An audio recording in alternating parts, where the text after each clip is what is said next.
تعالى وبركاته.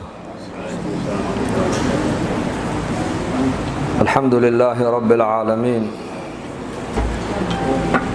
وصلى الله على سيدنا ومولانا محمد وعلى آله وصحبه أجمعين. أما بعد، فأعوذ بالله من الشيطان الرجيم.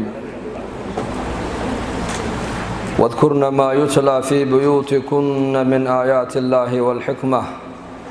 إن الله كان لطيفا خبيرا. وقال النبي صلى الله عليه وآله وصحبه وسلم: من كان يؤمن بالله واليوم الآخر فليقل خيرا أو ليصمت، أو كما قال صلى الله عليه وسلم. koley maanta kulankeennan wuxuu khaas u yahay maaragtaane haweenka.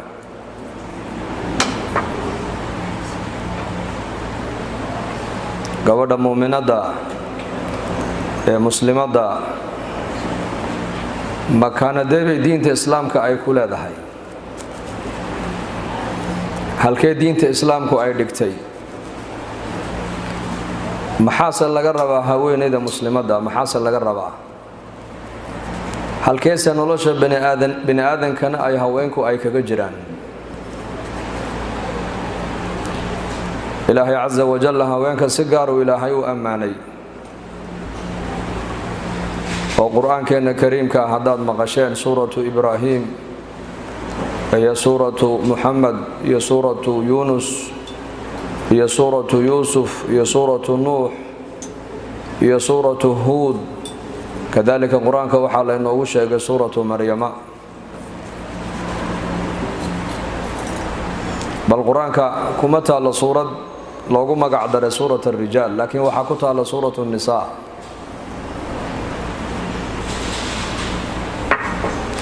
aabaheen aadam calayhi salaam markii ilaahay uu abuuray, istiqraar buu nebi aadan u waayo, naftiisii way xasili weyday. deedna markaasaa feedhiisa bidixintoo laga soo qaaday baa laga abuuray xawaa, ummana xawaa, liyaskuna ilayha, si markaa oo u xasilo.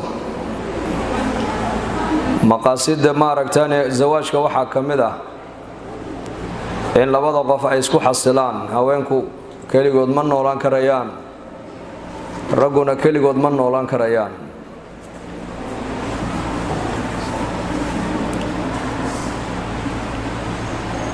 khalqigan ilaahay abuurayna daa'iman ilaahay laba nuuc baa ilaahay ka dhigay, laba nuuc.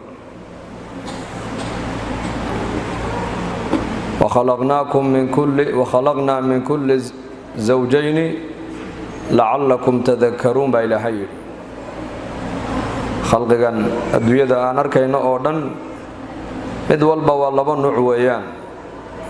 habeen iyo maalin, rag iyo haween, nolol iyo dhimasho, farxad iyo murug, qani iyo faqiir, janno iyo naar, muslim iyo gaal. ilaahay jalla wacalaa isagaa nolosha sidaa ugu talagalay inay mar walba laba nuucoo iska soo horjeeda noloshu ay ahaato. marka haweenkuna keligood adduunka dusheeda inay kuma noolaan karayaan waa mustaxiil, ragguna keligood ma noolaan karayaanna waa mustaxiil.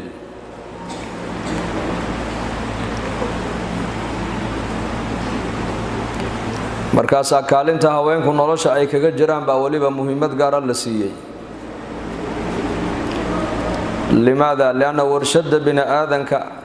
lagu dhex sameeya waxay ku taallaa caloosha hooyaday ku taallaayo caloosha ragga dhexdeeda kuma taallo. oo hooyadu marna waa warshad oo ilmihii caloosheeda lagu dhex abuurayaa ilmihii.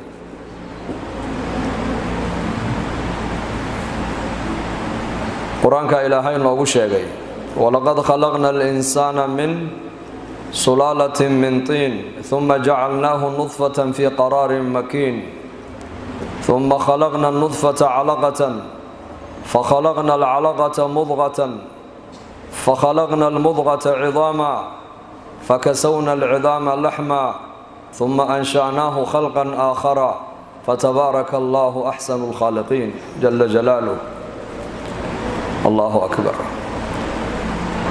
بني آدم كان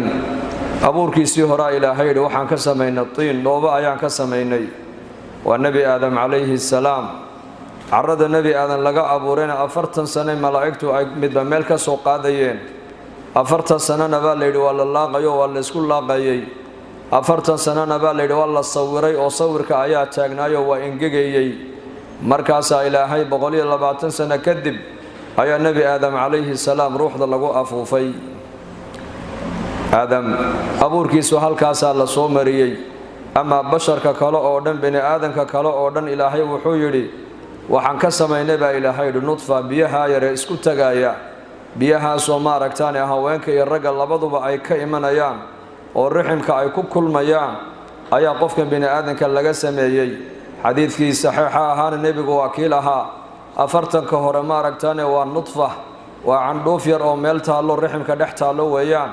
أفرتن كدحان أبو النبي قول ما ركتاني ووصلت يروهيلبا أفرتن كدحان أبو النبي قول وحنجرير أو ديغا أفرتن كصدحان أبو النبي قول ووصلت يروهيلبا ثم أنشأناه خلقا آخر وإلهي فكسونا العظام لحما ثم مركز بن آدم كإلهي الله فيه يدبكي انتو الله قاضي أيا الله أبو رياء الله وينيا بقولي الله باتنكاها بين علمه مركو علوشه يو صدح دا مرحلة والمركة وصومره أيا ملك لوسو ديبا يا الروح دا لأن ملك مركز الروح دا كو أفوفيا مركز ملقاس علمها الروح دا مركو كو أفوفو أفر شيء بقفك الروح دا ما ركتاني علمها الروح دا قلي رحمك قلي أفر شيء بالله قرى يا أبو النبي قول عليه الصلاة والسلام الجشيسي مالنتا وأدوية دا كدمنا يكسو بيح دونو habeenka ruuxda lagu afuufay riximka hooyo ayaa la qorayaa qani iyo faqiir midku noqona habeenkaas la qorayaa oo arsaaqada adduunyada inta uu joogo wuxuu cuni lahaay oo dhan habeenkaas la qorayaa shaqi iyo saciid magmid liibaanay oo janno galaya baa mise waa qof khasaaray oo naar ku dambeynaya habeenkaas la qorayaa buu nabigu calayhi salaatu wassalaam waxa kale oo la qorayaa ma aragtaan labiya dhidig midka uu noqonayna habeenkaas la qorayaa buu rasuulku yiri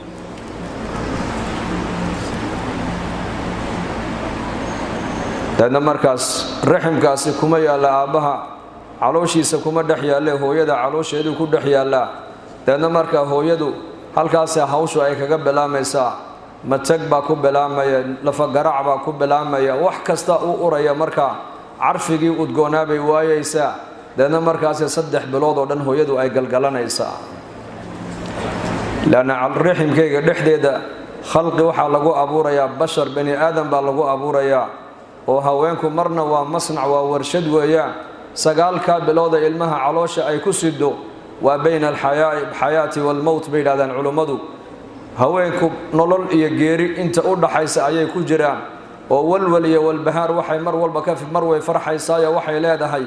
الماء آيات مردو أردالي دونتا مرنا ويمرقون وحي لا دهي مدراعي دونتا مسوات كهري دونتا هذا هو يدو أمشا أي كل متان أبو النبي قيري وشهيدد ويانو أجر الشهيد بالله قريا قفكا أمشا مركي كل متو هويني لأن علمه مركي علوش يدو كصوبحا مركا النفتو أي كسو نقونيسا هذانا نلول كلا أيا أبلا ميسا نلول شيء أبلا ميسا نحاريس تأيا قلبي يدا كو زيادة يسا ناس نوجنبا أبلا مي دونتا هرداد أيا كو يراني دونتا ilmuhu hadduu habeenka soo jeedo way la soo jeedaysaa hadduu bukoodana way la bukoonaysaa hadduu seexdana way la seexanaysaa hadduu isrogana way isla rogaysaa ma seexanayso mana yeelaysa sida haddii toole iyadu ay rabtee ilmaheega siduu rabay ayay markaa yeelaysaa haddii toole nolosha raggu kama warqabaan laakiin waa nolol haweenka u khaasa weeyaan ajar badanna way ka helayaanoo maxaa yeelay riximkooga basharka oo dhan baa soo maraya oo waxa adduunyada dad joogo oo dhan ininka ayaa dhalay ininka ayaa ku soo tabcay ininka ayaa koriyo barbaariyay ininka ayaa naaska nuujinayay ininka ayaa maaragtaan la soo jeedayay aabuhu waxaas oo hawla kama warqabee hawshaasi waxay khaas u tahay hooyada ayay khaas u tahay xaqqa hooyadana nebigu meel buu saaray oo nebiga ninbaa u yimid oo yidhi dadkayga ayaa iigu xaq loonu samafalaa marka hore ii sheeg markaa uu nebigu ku yidhi hooyada haddana mar labaad buu nebiga ku celiyey haddana mar labaad buu nebigu ku yidhi hooyada haddana mar saddexaad buu ku celiyey haddana markii saddexaad buu nebigu yidhi hooyada deedna markii afraad buu nebigu yidhi calayhi salaatu wasalaam aabbaha buu nebigu ku yidhi saddexda hore nebigu hooyuu sheegay hooyo inay xaqa koowaad la siinayo xaqa labaadna iyada uunbaa iska leh xaqa saddexaadna iyada uunbaa iska leh marka afraad buu nebigu yidhi aabbo nebi ciise calayhi salaam yaraan buu ku hadlay erayadii yaraanta markuu ku hadlay uu yidhi waxaa ka mid ahayd markuu qoomkiisa u sheegayay rabbigii inuu la soo dardaarmay wuxuu yidhi wabarran biwaalidatii walam yajcalnii jabbaaran shaqiya wuxuu aniga rabbiga ii amray oo maaragtaane rabbi igula soo dardaarmay intaan adduunyada ku noolahayna inaan hooyadayda maryamee cidlada igu dhashay inaan u samafalo ayaa lay amray walam yajcalnii rabbi igama yeelin aniga jabbaaran shaqiya mid jabbaara oo adag oo macsi badan oo kibir badan oo ahlannaara aniga ilaahay igama dhigin buu yidhi laanna nebi ciise calayhi salaam isaga aabba lagama abuurine hooyo keliya laga abuuray hooyadana waa lagula dardaarmay maxaa yeelay hooyadu mansilad bay ku leedahay diinta islaamka nin saxaabada ka mida ayaa nebiga u yimid oo yidhi jihaad baan rabaa inaan aado markaa buu nebigu ku yidhi labadaadii waalid ma nool yihiin mise midkood baa nool maya hooyaday baa nool buu ku yidhi hooyadaa raalli may ka ahayd safarkan aad iigu timiday may raalli kamay ahayn buu yidhi markaa buu yidhi sow jihaadkaa aad rabta inaad aaddo sow janno kama rabtid haa janno un baan ka rabaa markaa buu nebigu yidhi orodoo hooyadaa ku noqo iyada lugaheeda qabso oo raalli geli halkaa baad jannada ka geli doontaa adigu yahay elzim rajlayha uma aljanna lugteeda qabo oo u duug oo adeec oo baari u noqo hooyada jannadaad ku rabtay inaad jihaadka aad ku hesho hooyadaabaad ka heli doontaaye buu nebigu yidhi calayhi salaatu wasalaam marka xuquuqda haweenku ay leeyihiin xaqa hooyadu ay leedahay xaqa gabdhuhu ay leeyihiin annaka nebi maxamed baa noo sheegay calayhi salaatu wasalaam man caala jaariyatayni xataa tabluqa baa nebigu yidhi ana wa huwa ka haatayni fi ljanna ninka laba gabdhoodii ay u dhalatay buu nebigu yidhi ee labadaa gabdhood dhar u geliyey ee asturay ee koriyey ee barbaariyey tarbiyadooda wanaajiyey aniga ninkaasi jannada sidaasaan isku nahay buu nebigu yidhi calayhi salaatu wasalaam labadaa farood buu nebigu isku qabto oo wuxuu yidhi aniga isagu jannada sidaasaan isku nahay buu rasuulku yidhi lama sheegin ragga haween baa gaar loo sheegay hablaha ayuu nebigu sheegay sal alla alay wasalam waayo habluhu ragga way ka naxariis badan yihiin way ka khidmad fiican yihiin way ka damqasho badan yihiin way ka xidhiidhin badan yihiin waalidku markuu gaboobo cidda hayn kartaa waa inan weeyaan hooyadu markay da'deedu ay weynaato aqalka ay ku noolaataa aqalka wiilkeeda maaha waa aqalka inanteeday ku noolaataa laanna haweenka ayaa qalbi jilicsan sifadaa ilaahay bay nagu abuuray caza wajal waa sifo ilaahay tabaaraka wa tacaala uu ini siiyey inay naxariistu qaalib inii noqoto lidaalika hooyadu 9 biloodna waa warshad caloosheedu 2 sanana maaragtaana ilmuha yari meel kale wax ka cuni maayo waxay iyadu cunto ayuu la cunayaa saa darteed baa dadka soomaalidu waxay yidhaahdaan waxa umusha udana baa ilmahana udana odayga markay islaanta u dhasho ilmaha cunto u soo dhig kama fikiree laakiin umusha maaragtaane ayuu muqmad iyo subag iyo malab iyo timir iyo raashin buu u dhigaa waxa uu leeyahay ilmaha yar ayadu wax ka cunaya waa run nafaqada hooyadu ay hesho ilmuhu wax ku leeyahay ilmuhu aabbo waxba ka cuni maayo laakiin hooyada naasaheedu ilmuhu ku noolaanaya 2 sano oo ku dhan markaasaa naaskaas hooyada habeenkii ilmaha yar hadduu kacuu qaylyu ooyo oohinta nuuca ay tahay hooyada garanaysa aabbuhu ma garanayo odaygu wuxuu leeyahay na ilmaha yar naga seex oo naaska naga siida naaska ku qabo waxay leedahay oohintani oohintii gaajada ma aha gaaja ma haysee laakiin jirro ayaa hayso uu xanuunsan yahay haddana mar kale ilmuhu qayliyo ooy markaasuu ku odhan doonaa ilmaha yar naaska naga sii dee waa ka qayliyahan ka seexanne markaasay odhanaysaa may tani gaaja ma haysee oohintani oohintii gaajada ma aha laakiin waxa uu leeyahay meesha aan jeefaan ku kaadshe gogosha aan ku jiifo way qoyday iga bedel buu leeyahay hodeedna way ka bedeli markiiba hada baryahana waxyaabo kale oo la isku qabtaaba soo baxayba haddana markaas uu ooyaya la ilmaha yar maxay helay buu leeyahay markaaba muu buka markaas ay leedahay maya oohintii bugtaanta ma ahe lula ayaa hayso wuxuu leeyahay hurda ay haysay maama iseexi buu leeyahay dadna markaaba aqalka la galaysaa naaska intay ku qabatay seexinaysaa ilmaha yar oohin kaliya ayuu ooyayaa laakiin oohinta inta macnay samaynayso aabuhu ma fahmaayo inankuna walaalkiina ma fahmaayo adeerkiina ma fahmaaye hooyada baa fahmaysa laana sifada hooyada ilaahay baa geliyay tabaaraka wa tacaala marka haweenku makaanad baa diinta islaamka ayna dhigta makaanad weyn waa hooyo waa warshad waa naas muujiso waa barbaariso waa mucallimad waa murabbiyad ilmuhu inta badan hooyo ag fadhiyaayo aabba ma ag fadhiyo hadday hooyadu saalixad ay noqoto gabar wanaagsan oo diin leh alla ka cabsi leh hadday noqoto ilmuhu inta badan hooyada raacayaan ay ku dayanayaan laakiin hooyadu hadday noqoto to aan diin danaynayn oo ilaahay aan ka baqayn oo ninkeedana aan adeecayn oo salaada aan ku dadaalayn hadday noqotona ilmuhu inta badan sida hooyadu ay noqotay yeelaan baa leeyahay marka hagaaga haweenku ay noo hagaagayaan waxaad ogaataan mujtamac oo dhan baa noo hagaagaya walaalayaal laakiin haweenku hadday naga xumaato waxaad ogaataan keligood ma xumaane mujtamaca soo socdo dhan baa naga xumaaday walaalayaal marka maamadu mar waa warshad mar waxa weeyaan waa murdica oo ilmaheeda ayada naaska nuujinaysa waxa la doonayaa naaska markaad nuujinaysa ilmahaagana haddaad karaysa inaad weysaqab ku nuujiso ayaa fiican haddaanad karayna markaad naaska aad ku qabanayso waa inaad bisinka u qabataa waxaa dhacday bari qisad nin boqora oo boqoradii muslimiinta soo maray ka mid ahaa ayaa u soo galay xaajiyadiisii marwadiisiibuu u soo galay isaga oo maaragtaana aad u murugaysan oo naxsan markaasay ku tiri maxaad la naxday maanta waad naxsan murug baa kaa muuqatee boqoroo see wax u jiraan markaasuu ku yidhi inankeenii ayaa gaaladii uu la dagaalami lahaayee jihaadka uu ku qaaday ciidankiisii waa la soo jabiyey isagiina uu soo baxsaday buu yidhi markaasay ku tidhi warkaasi war la huba ma yahay iska fiiri markaasaa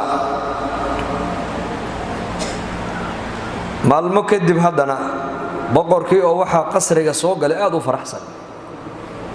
marka xaaskiisii baa ku tidhi maanta aad baad u faraxsantahay see wax u jiraan ii sheeg waxa uu yidhi marka inankeenii gaaladii uu ka adkaaday uu ka guulaystay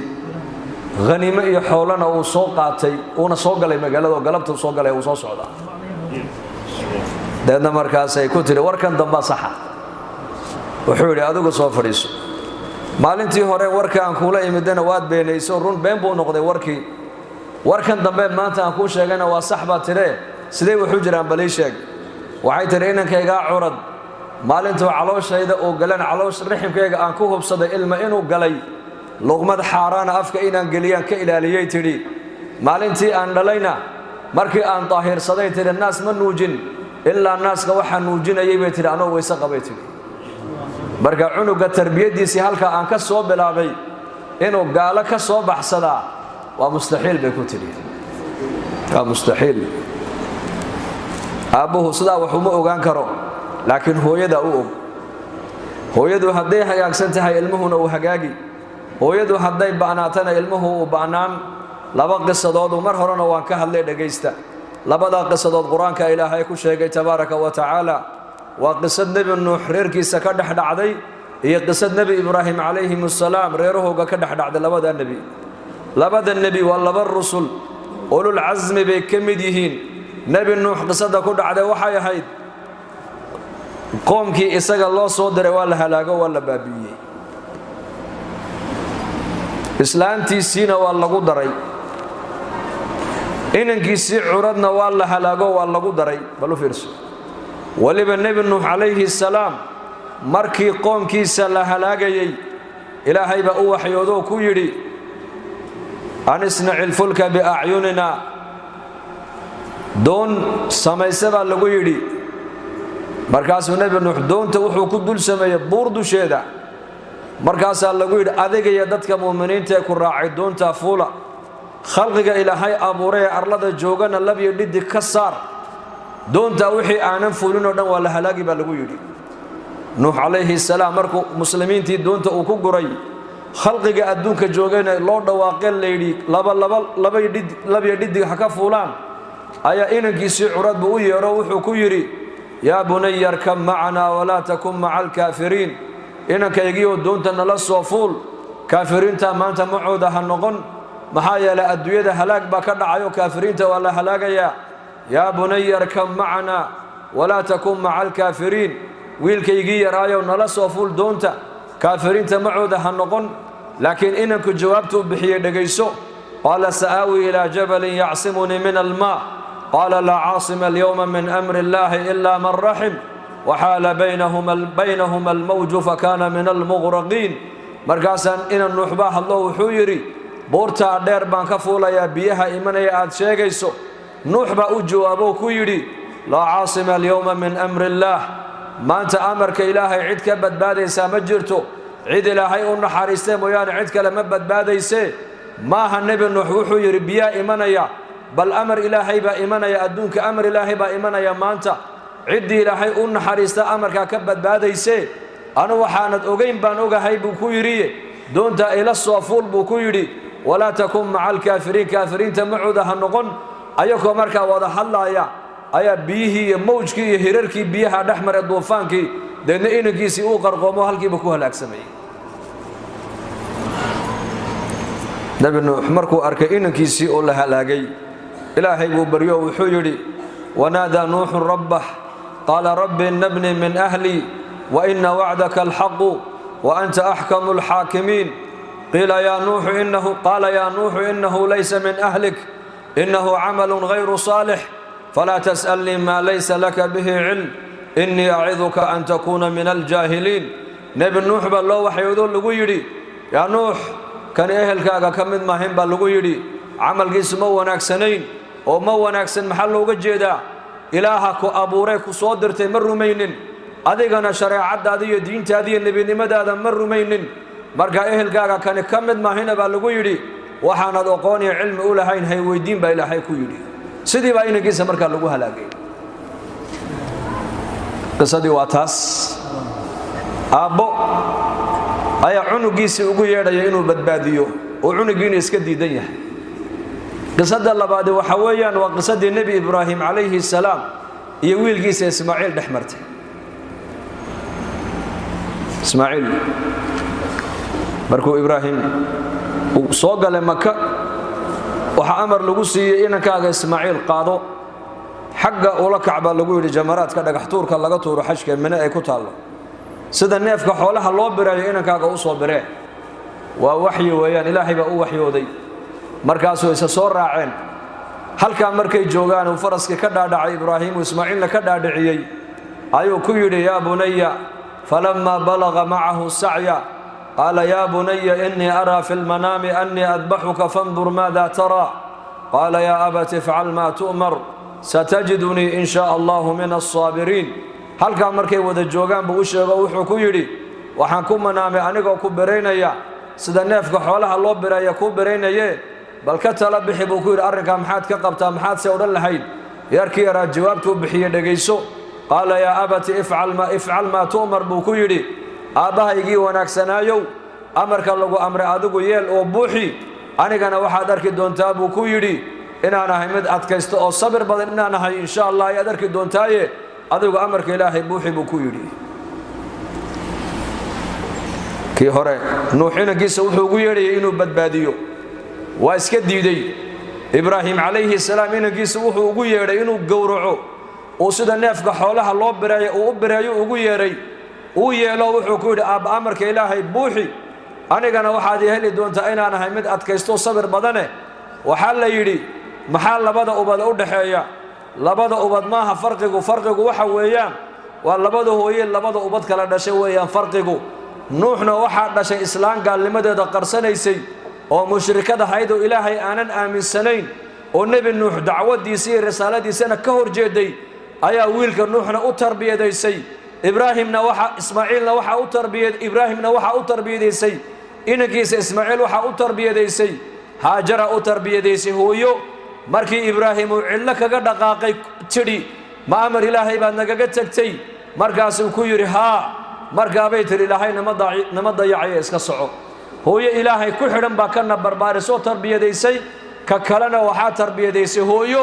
ilaahay aan aaminsanayn nebigana aan aaminsanayn baa tarbiyadaysay marka haweenow idhegaysta haddaad doonaysaan ubadku inay noo hagaagaan ininku hagaaga haddii aad doonaysaan ubadku inay naga xumaadaan gabdhuhu dee markay xumaadaan ubadkooguna way xumaanayaan ogaada limaada lianna mujtamaca waxa ay ku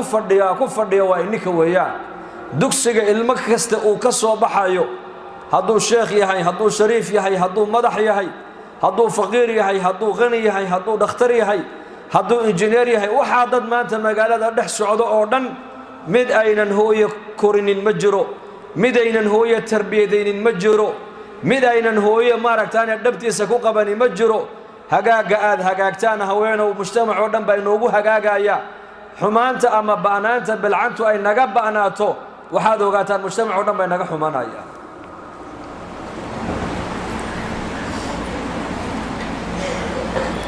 asmaa binti yaziid radia allaahu canha markay inanteeda ay dhistay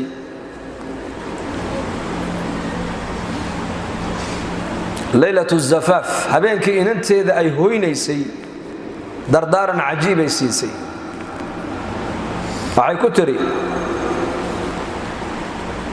cushkii yaraayaad ku jirtay waad ka baxday ku tiri yani cushku waa aqalka shimbirta xush buulkii yaraayaad ku jirtay waad ka baxday ku tiri halka qisada maxaa laga fahmayaa beriga inantu aqalka kama baxayn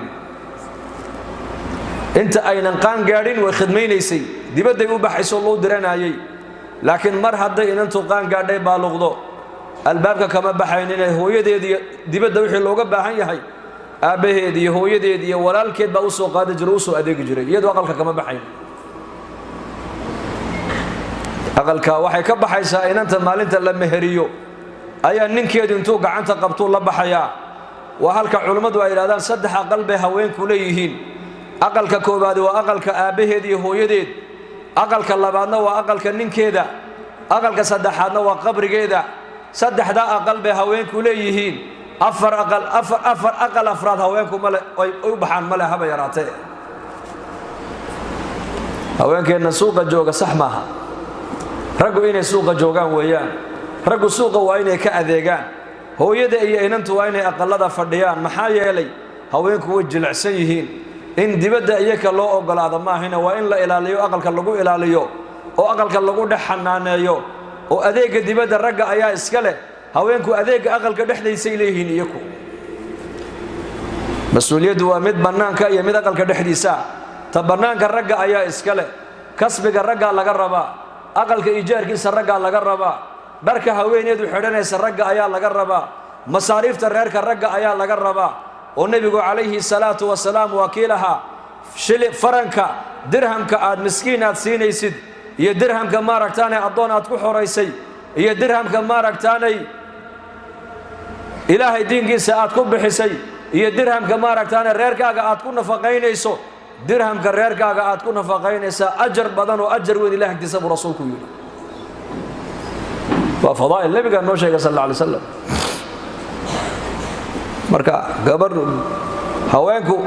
aqalka inay saddexdaa aqal bay haweenku leeyihiin marka buulkii aad ku jirtay ku tidhi oo asmaa binti yaziid dardaaranta inanteeda ay siinaysa dhegayso buulkii aad ku jirtay waad ka baxday tidhi waxaad ku hoyanaysaa caawa aqalkaa weligaa hore umaad arkin shakhsiga aqalka aad kula keliyoobi doontana horay umaad arkin bay ku tidhi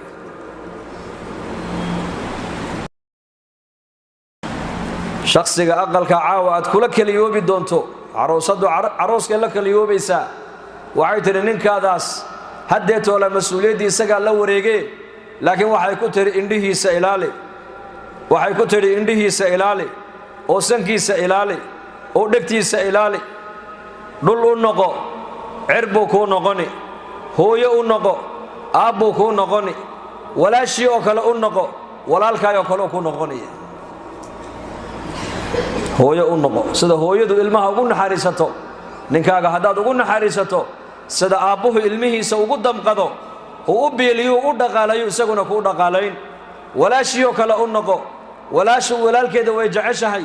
sida walaasheed walaashu ay walaalkeed u jeceshahay u ilaalinayso haddaad u ilaaliso ninkaada sida walaalku walaashii cadowga uga difaaco uu uga warhayo isaguna kaaga warhayn bay ku tidhi dhul u noqo oo dhulka waxaa lagu yaqaanaa sabir iyo adkaysi buu leeyahay haddaad ninkaaga dhul u noqoto isaguna samuu ku noqonoo korku kaafu saasuu ku harayn bay ku tidhi waxay tidhi saddexdaa hore waan fahmee saddexda dambe ii macnay bay ku tidhi hooya macaanay sankiisa ilaali maxaa uga jeedaa waxay tidhi adoo udgoon mar walba ha kuu yimaado adoo carfu udgoon lahee ha kuu yimaado ninkaadu indhihiisa ilaali bay ku tiriyo marka uu ku imanayo wax ka farxiyo mooyaane wax ka caraysiiya yuunan kaa arkin bay ku tidhi dhar qurux badan ha kuugu yimaado akhlaaq wanaagsan ha kuugu yimaado dhaqan wanaagsan ha kuugu yimaado hadal wanaagsan ha kuugu yimaado dabeecad wanaagsan ha kuugu yimaado aqal wanaagsan oo nadiifa ninkaagu ha kuugu yimaado waxay tidhi dhegtiisa ilaali maxaad uga jeedaa hadal xun weliga ninkaadu inuu kaa maqlin waa taa jaamacaddu aqalku waa jaamacad hooyadu waa murabbiyad hooyadu mar waa mucallimad hooyadu mar waa warshad hooyadu mar waa murdica oo naaska ilmaha nuujinaysa hooyadu 20 ubad intay dhex fadhiisato ayay mid walba raali gelin sifada raggu ma leh laakiin haweenka sifada iska leh raggu ilmo kaliya ma hayn karaan laakiin waxay hayn karaan mataqana haweenku 20 ubad ay haweenaydu intay dhex fadhiisato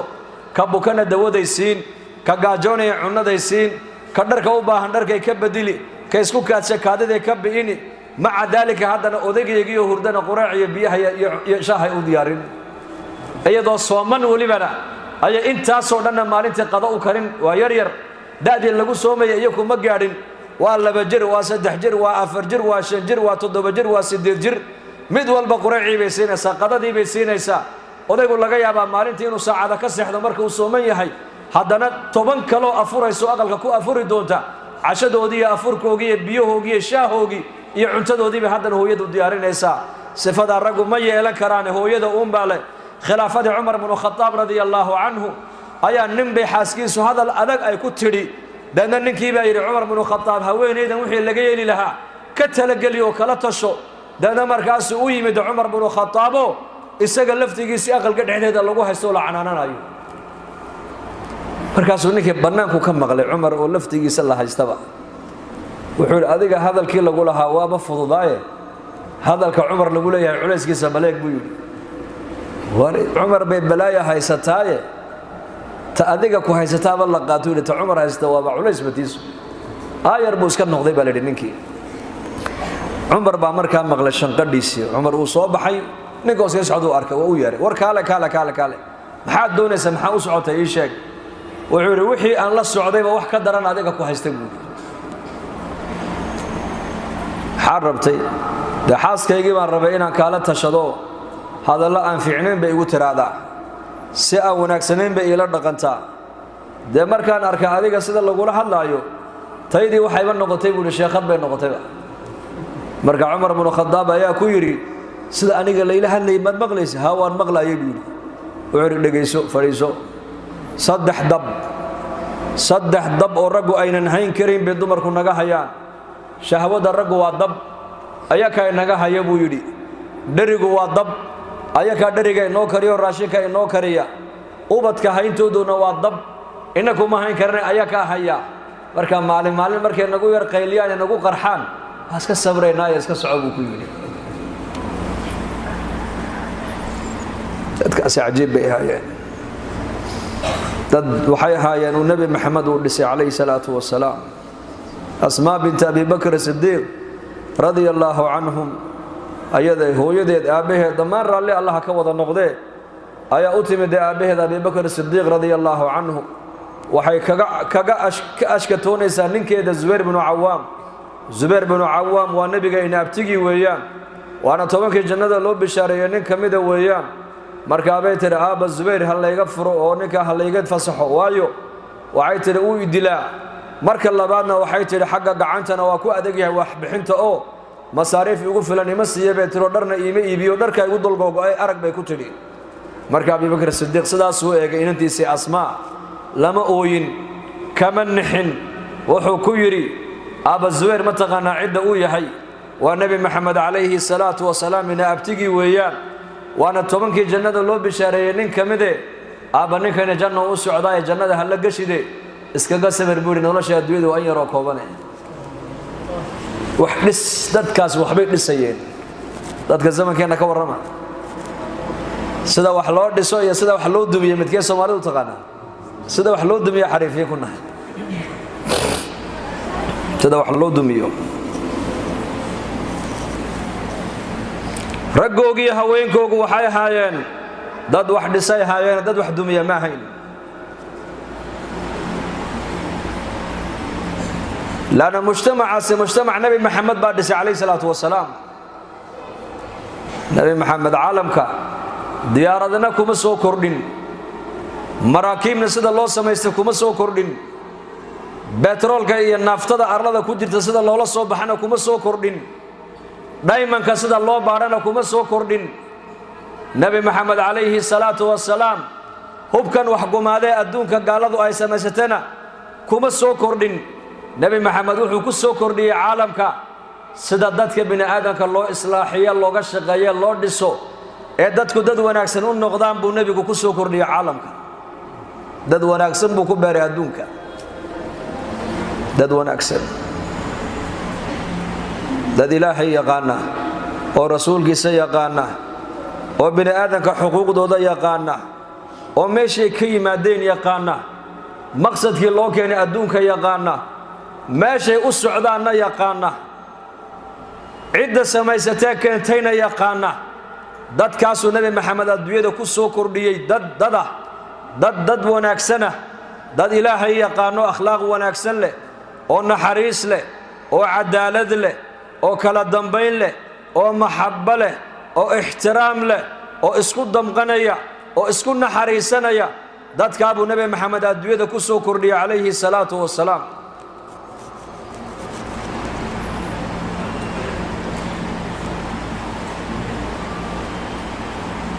inaga zamankeenan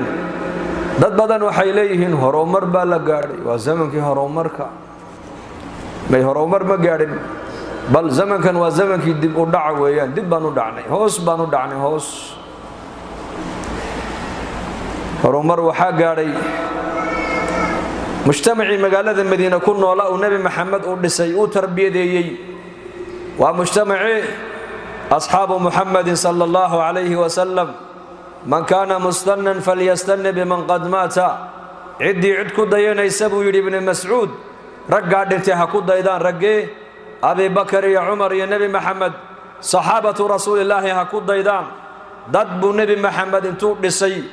dadkaana waxa uu nabi Maxamed uu ka dhisay marka horeysa oo xagga aqeedada xagga ilaahay macrifadiisu ka dhiso qalbigoodu ilaahay ku xidhay ilaahay markay ku xidhmeen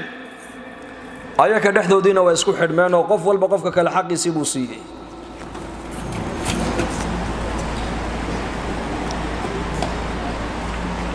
magaalada Madiina nabigu soo galay markaas reer Madiina ku soo xoobtay nabiga saa u soo hoos fadhiisteen Abdullah ibn Salam radiyallahu anhu saxaabiga yahuudiga ahaa ee quraanka ilaahay jalla wa ala uu ku amaanay ayaa yiri majmaci baan dhex fadhiistay maralii marka nabi Maxamed wajigiisa arkay ayaan isri wallahi wajigan waji beena la ama habu ninkan wajigan wajigiisa markaan arkay buu nabi Maxamed ayaan yiri wajigan wajigii been sheegay maaha beena la wajigiisi maaha erayga ugu horeeyay nabi Maxamed aan ka maqlayna wuxuu noqday ya ayuha an-nas afshu as-salama wa at'imu at-ta'am wa silu al-arham wa sallu bil-layli wan-nasu niyam tadkhulu al-jannata bis-salam bu nabigu yiri ya ayuha an-nas dadow afshu as-salama salanta dhahdina faafiya wa silu al-arham rahimkana xidhiidhiya wa sallu bil-layli wan-nasu niyam habeenkii dadku markay jiifaana kaca oo salaata leylka tukada تدخل الجنة بالسلام جنة ربك نبتقليات كقليسان أبو رسولك يري maka intuu nabigu joogay caqiidada iimaanka iyo yaqiinta ummadda u soo dhisay madiina markuu nabigu yimidana akhlaaqdii buu nabigu bedelayaa akhlaaqdii iyo qiyamkii waxay ku dhismayeen buu nabigu ummadda u sheegayaa cuudul mariid fukul caani at'imul jaa'ica kiina gaajoonaya cuntaysiiya xadiiska reer madiina markay maqleen magaalada madiina qof gaajoonaya laga waayay cuudul mariid baa nabigu yidhi kiina inaga bukooda ziyaarta buu rasuulku yidhi kiina inaga bukooda ziyaarta buu nabigu yidhi hal qof hadduu magaalada madiina ka bukoodo muslimiinta reer madiina oo dhan qofka way soo buuqan jireen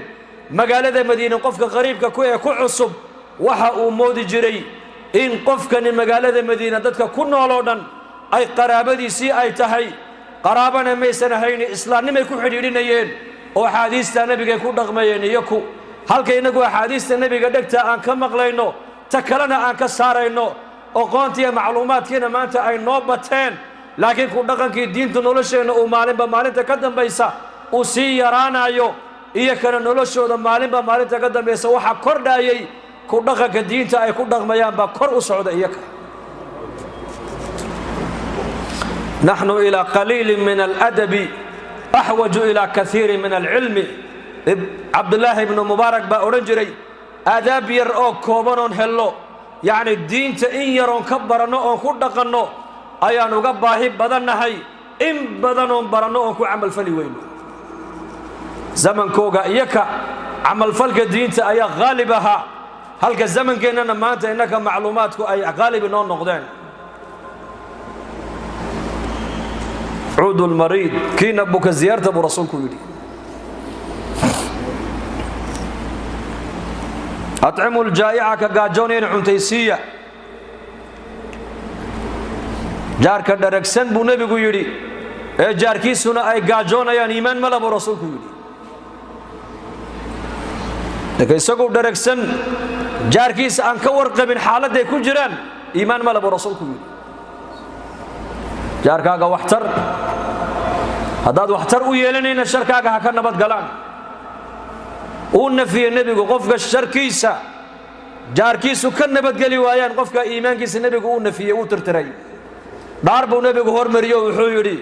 والله لا يؤمن إلهي بان قدرتي ما آمنين والله لا يؤمن إلهي بان قدرتي ما رمين صدح جرمركو نبي قدرتي بان لقو يري وايا نبي الله وقفكاسي وقفك جار كيس وشركيسة كان نبات قلي وايان قفكاس إلهي الرسول كيسي آخر مرة مين برسولك يدي مرة مين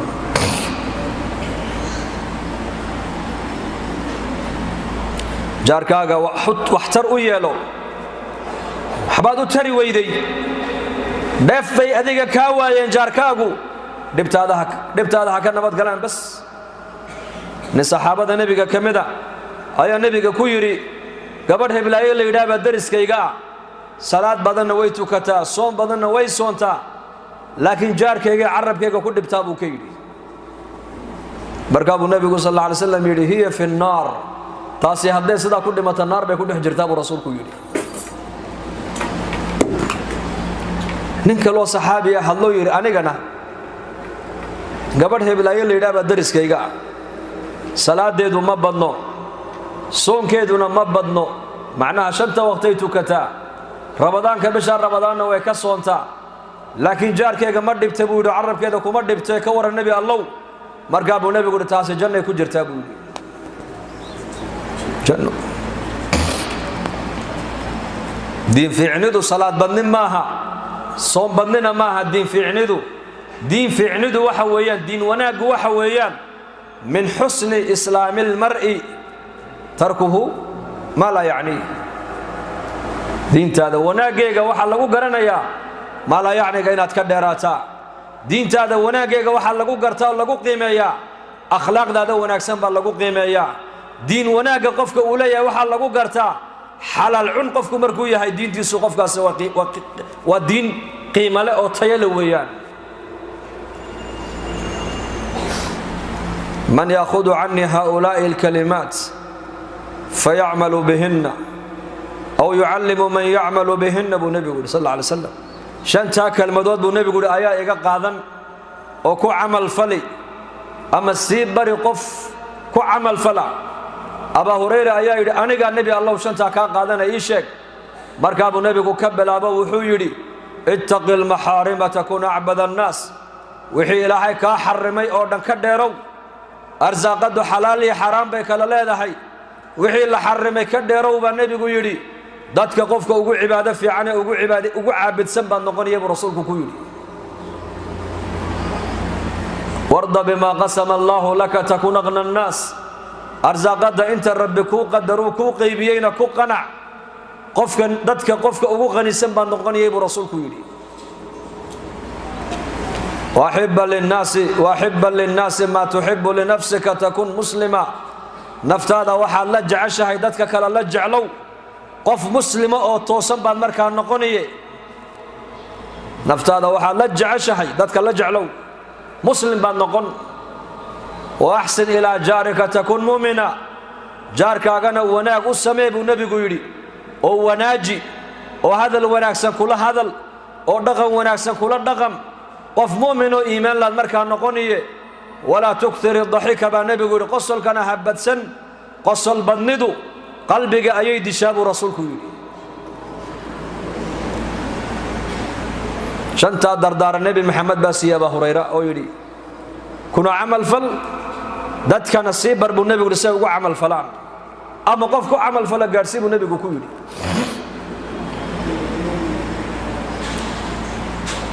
ilaahay azza wa jalla han ka cabsano ilaahay hanu soo noqono han toobad keenno oo halka diintu ay dhigtay dayninkuna halka ha ka dhaqaaqin halka ku haya diintu nolosha way kala qaybisay diinta islaamka aqalka banaankiisana ragga ayaa mas'uuliyadda la saaray haweenkana mas'uuliyadooda waa aqalka dhexdeeda weeyaan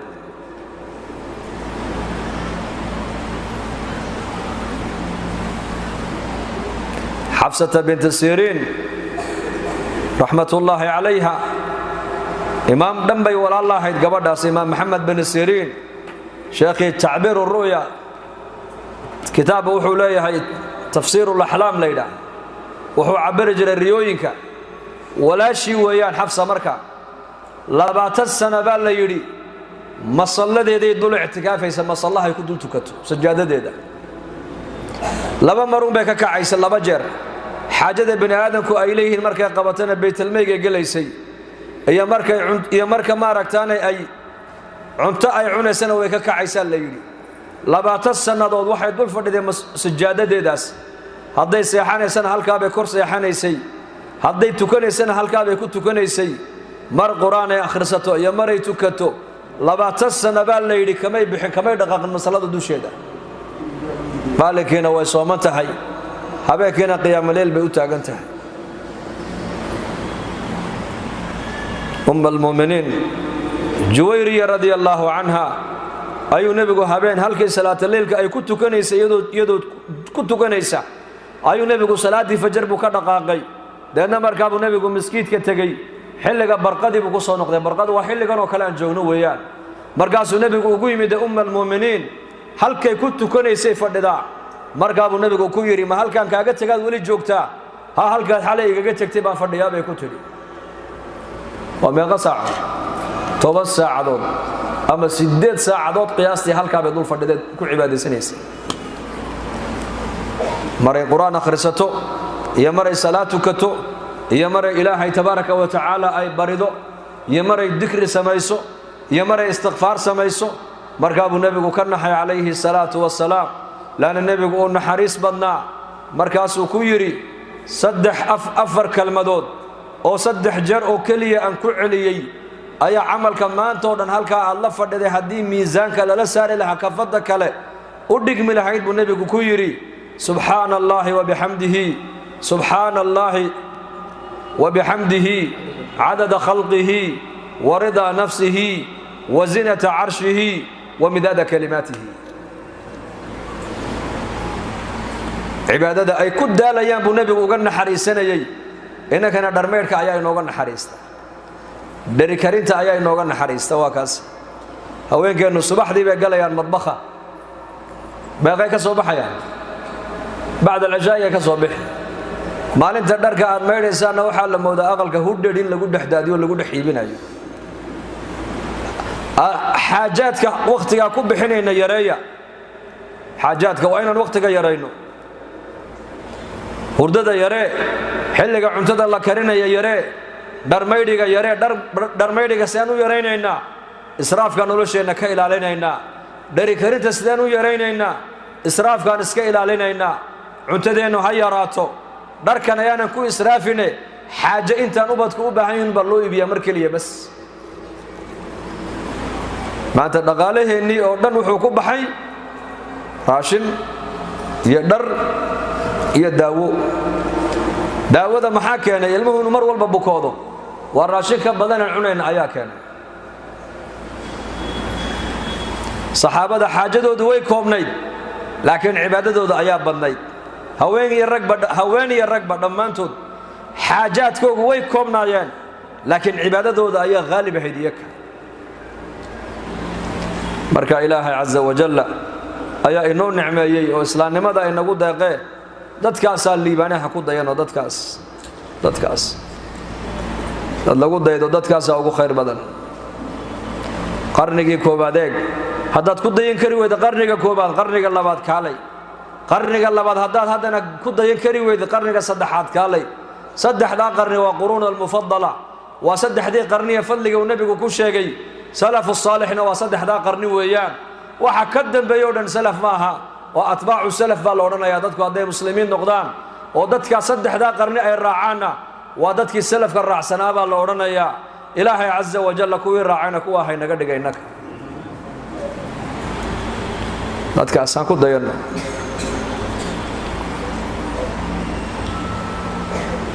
oo diinteenna islaamka ee ilaahayna siiye caza wajalla han ku dhaqanno han ku ubadkeenna hanbarno ilmaheenna hanbarno ubadkeenna culamo han ka dhigno walad saddexda ajarkoodu aunasan go'aynin waa waalidka ka tegay walad saalixa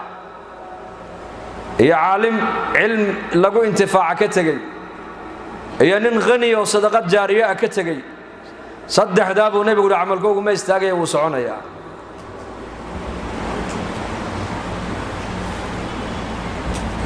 waa dhimatay adigii ilmahaagaa kuu soo ducayn camalkaagu wuu soconayaa cilmi baa ilaahay ku baro ummaddaad cilmigii bartay ardaydaadii baa maaragtaane dad kale cilmiga sii baray halka ajarku iyakana uu soconayaa sadaqad jaariye ah aqal baad meel ka dhistoo tiri aqalkaa waqfi baan uga dhigay madrasadii iyo miskiidka ajarka waa kuu soconaya haweenkuna diintan islaamka qayb weyn baad ka soo qaadateena qaybtiinina hadda ka qaata khadiijatu lkubra radia allaahu canha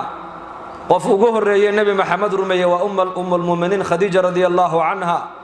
qofkii ugu horreeyey diin islaama dhaqaalo ku bixiyey waa khadiija radia allaahu canha qofkii ugu horreeyey janno loo bashaareeyey waa khadiija radia allaahu canha qofkii ugu horreeyey diin islaama loo dilay u dhintay waa haweeney sumaya radia allaahu canha bal abi bakr sidiiq radia allaahu canhu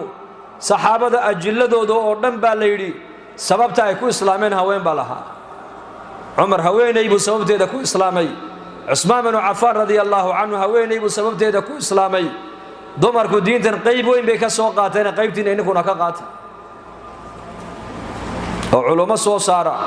oo xufaad soo saara oo ubad tarbiyadaysan oo diin la aqaladeen ha ka soo baxaan goormay ubadku tarbiyad diineed ka muuqan waa marka aqalka diini ay taallo aqalka diinta ay oolaysana ayaa ka mas-uula haweenayda iyo ninku labadaba waa ka mas-uul laakiin maadaama haweenku aqalada u badan yihiin ay fadhiyaan inta badan ilmuhuna inta badan hooyada uu la joogo sida hooyadu ay noqoto ilmuhuna yeelaa marka dambe marka tarbiyadda ubadka diin ku saleeya hadday guur tahay hadday dhar qaadasho hadday tahay hadday tacliin tahay hadday jaarka la dhaqankiisa tahay hadday qaraabada xiriirinteeda tahay waxaasoo dhan waxaa laga rabaa hooyadu ilmaha aqalka inay ku barto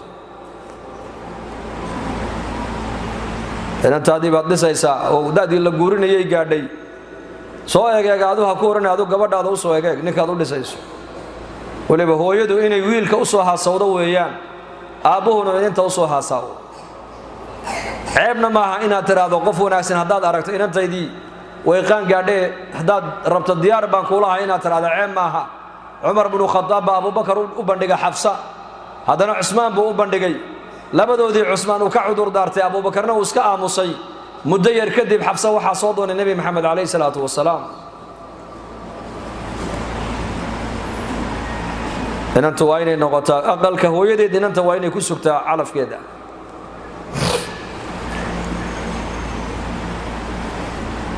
haddii ilaahay reerkii caroos uu qadarana carooska shariicada islaamka ku saleeya ka daaya macaasida dumarow ka daaya macaasida isdhaxyaaca ka daaya ikhtilaad lama ogolo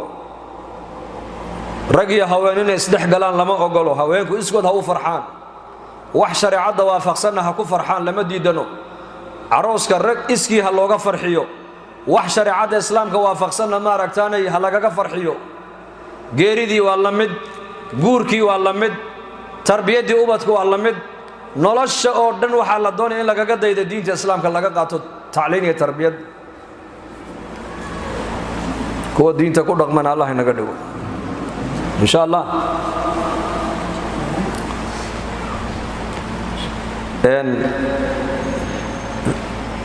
جماعات دد دعودنا ويني مادان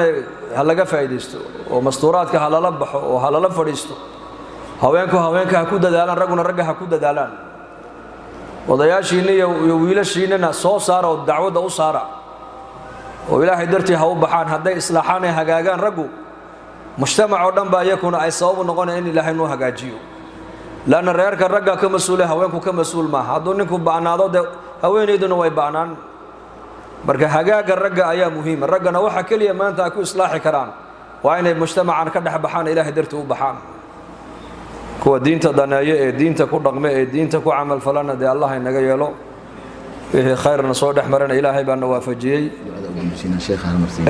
ha wala inoo ducayn doona marka dambe sheekha inoo khatimi doona insha Allah ururiga la joogta anako arday baan iska nahay ma sha Allah billahi tawfiq ducada waa isku ducaynana mar walba mar kastana waa isku ducaynaa ilaahay idinkii khaasatan hooyooyinku iyaka inay noo duceeyaan mar walba خير بعد نقول تهم إنسان سدا نوم علينا إنسان يسكن في عن الله ينقدره وارون دعاء لسكت دعينا ويفضل بدن تهاي إلهنا إبر يبولي بريدنا ونقبلي إن شاء الله آمين لهذا إن شاء الله بسم الله الحمد لله ثناء لله صلاة والسلام على رسول الله صلى الله عليه وسلم اللهم إنا نسألك بأننا نشهد أنك أنت الله لا إله إلا أنت الأحد الصمد الذي لم يلد ولم يولد ولم يكن له كفوا أحد الله والله ربي لا أشرك بك شيئا سبحان ربي العلي الأعلى الوهاب يا من لا تراه العيون ولا تخالده الظنون ولا يصفه الواصفون ولا تغيره الحوادث يا من بيده ملكوت كل شيء يا من إذا أراد شيئا أن يقول له كن فيكون يا مقلب القلوب ثبت قلوبنا على دينك يا مصرف القلوب والأبصار صرف قلوبنا إلى طاعتك اللهم اشف مرضانا وارحم موتانا وعاف مبتلانا اللهم اهدنا واهد بنا واهد الإنس والجان جميعهما واشر رحمتك على العباد اللهم اغفر لنا وارحمنا ولآبائنا ولأمهاتنا ولإخواننا وأخواتنا وجميع أقاربنا وجميع مشايخنا وذوي الحقوق علينا وجميع المسلمين والمسلمات والمؤمنين والمؤمنات الأحياء منهم والأموات برحمتك يا أرحم الراحمين اللهم صل وسلم على محمد في الأولين صل وسلم على محمد في الآخرين صل وسلم على محمد في الملأ الأعلى إلى يوم الدين ذنبنا الله داف ذنبك والدينتنا الله داف دينت الله ينوم عني دينت الله ينقود توصي دينت الله ينقود دلو دينت الله ينلا صوصار dad badan oo walaalaheena xanuunsan caafimaad sariic Allah si qof walba halku ka kurbaysan kurbada Allah ka faydo dad badan oo hooyooyinkeen oo heeladeena ayaa majmaca nooga soo duceeyay yiri mid walba muraadkiisa oo macsiin Ilaahu gacanta midig ka sii qof walba halku kurbaysan kurbada Ilaahu ka qaad dhalinyarada wiilal iyo gabdhaba Ilaahu noo wada hanuuni Ilaahu na toosi amni iimaanka Ilaahu noo ziyaadi